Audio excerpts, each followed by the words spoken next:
Hi guys, ഇതിവിടെ നമ്മളെ കൽപ്പേനിലുള്ളൊരു ബീച്ചാണ്. നമ്മൾ ഈ സ്ഥലത്തിന് നാട്ടുംതല എന്ന് പറയും. നാടിൻ്റെ തലക്കലാണ്.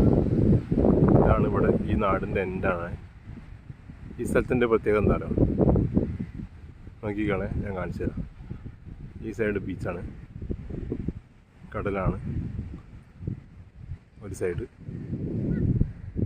സെക്കൻഡ് ഈ സൈഡ് ബീച്ചാണ്. തേർഡ് ഈ സൈഡും ബീച്ചാണ്. 3 ഭാഗവും ചുറ്റിലും കടലാണ്.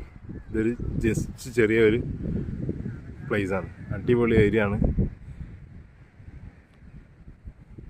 ഭയങ്കര വൈബാട്ടോ ഇവിടെ. സൂര്യാസ്തമയം ഇവിടുന്ന് കറക്റ്റ് കാണാൻ പറ്റും.